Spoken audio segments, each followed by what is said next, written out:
Hello class, welcome to the second part of the lesson 5.2, the derivative of polynomial functions. Remember that the objective of this subtopic or this lesson is to be able to find the derivative of functions like this. For example, 6x to the 4 minus 3x to the 5 plus 1 half of x to the 3 plus, I don't know, 8x to the 2 minus 2x plus 8. Okay, this is a polynomial function, which is basically some coefficient times x to an integer exponent, and then another coefficient times x to positive exponent, positive integer exponent. And it's the same for each of these terms. Can you see? Each of these can be seen in the same way. It's coefficient times x raised to a positive integer. And that's the goal for this lesson, okay? Which we haven't already achieved at the moment. And if you remember, in the last class, we proved that if my function is of this form, a very simple form, x raised to a positive integer, then its derivative, f prime of x, is equal to n times x to the n. And as an example, very quick, let's say we have x to the 8, then I can very quickly calculate its derivative as 8x to the 7. Okay, I could have also done the whole thing like f prime of x is equal to the limit as h goes to 0 of the whole quotient, and I could do that. There's no problem. This is actually the definition, but this is way too long, and we have found a formula to get the same thing in a much quicker way. Okay, so far that's all we have done in this lesson, and we actually proved this formula. Now, what is the next thing? Let's talk about functions of this type. F of x equals some coefficient, some number, or some constant, whatever way you want to call them, times x raised to a positive integer. And I'm going to represent that in this way. I need to write down the requisites. Suppose that this is my function and a is part of the real numbers. Okay, I'm not putting any constraint on a. A can be any real number. It doesn't matter. They can be it can be integers, it can be rational numbers, irrational numbers, whatever. And n is still part of the natural numbers or the positive integers. So if this is the case, then I could prove that the derivative is going to be the following: a times n times x raised to the n minus 1. Okay, this is going to be the formula for the derivative of this function. Now, I'm not going to go into the proof because, like you know, they take a lot of time, well, more or less, and it's not my goal to give a proof of every single thing that we're gonna use. Okay, I want to strike a good balance between demonstrations and just applications of formulas. If we go on proving every single result, that takes a lot of time. It can be very it's not appropriate in my opinion. So just believe this. Just believe this. By a very similar process that in which we found the other formula, we can actually find this one. Okay, it's very similar, but I'm not gonna do it. I'm not gonna go in there. So let's see an example of the application of this formula. Suppose I give you the function f of x equals 5 times x to the 2, let's say to the 3. 5 times x to the 3. Okay, so what's going to be the derivative of this function? Okay, let's write f prime of x will be equal, and according to this function, it's going to be simply the coefficient that we already have, you see, times all of these parentheses, all of this thing. And if you notice, this is actually the formula that we found before, the formula for the derivative of this function. You see? So basically what I'm going to do is this. I'm going to separate the coefficient and I'm going to put it just like that. I'm going to write it down immediately. And then I open up another parenthesis and I only derive or get the derivative of this factor, x to the 3, which as we know is 3x to the 2, right? We have already found how to calculate the derivatives of functions like this, which is going to be this. And that's it. I'm done. You see? Now, obviously, we can simplify, and you should. 5 times 3, that's going to be 15, x to the 2.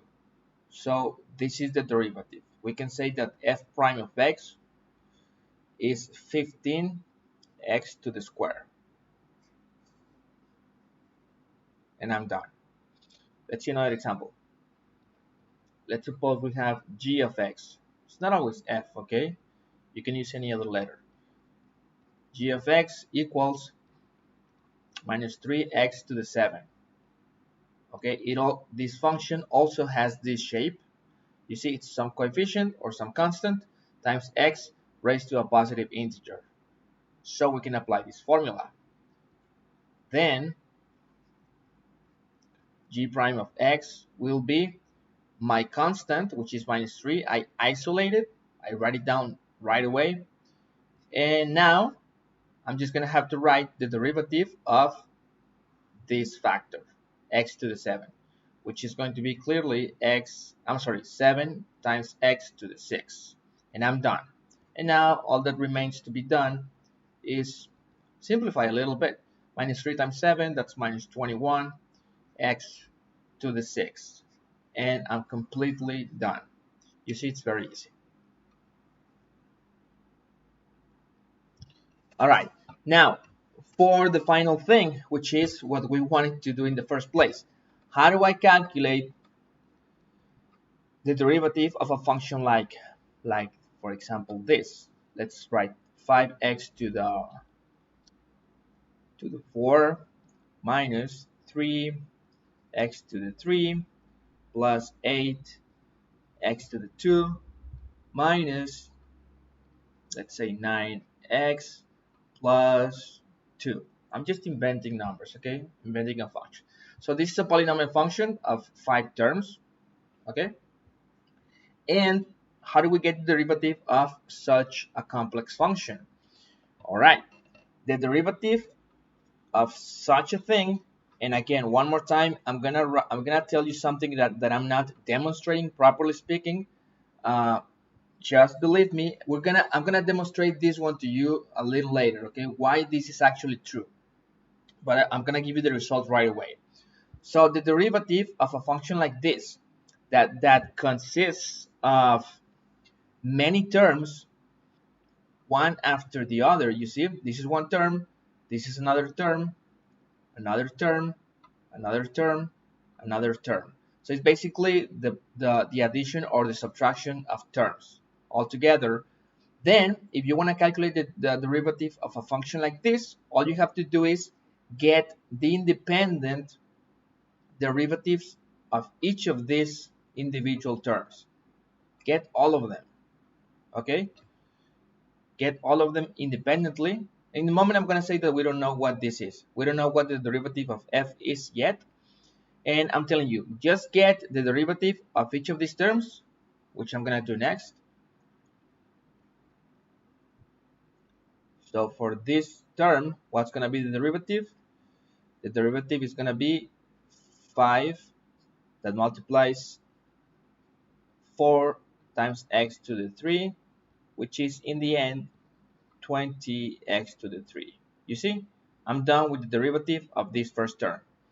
Now for the second term, which is minus 3x to the cube, then its derivative, it's going to be minus 3 times 3x to the 2, which is going to be minus 9x to the 2. And we do the same for each of them. for 8x squared, its derivative is going to be 8 times the derivative of x squared, which is 2x to the 1. And if I simplify, I get 16x for minus 9x. What's going to be the derivative? It's going to be minus 9 times 1x to the 0, which in the end is going to be minus 9, right? Because x to the 0 is 1, times 1 is 1, times minus 9 is minus 9. And another thing that I forgot to tell you, I should have told you this before, but I forgot about it. I'm going to demonstrate this one in specific. I'm going to tell you why this is true next week, okay? So another time. In the meantime, just believe me. The derivative of a constant like this, like 2 or 3 or 1/2, whatever, the derivative is just 0 right away. For any constant, it doesn't matter. If you have a function that looks like this, f of x equals 7, then immediately the derivative of that function is 0.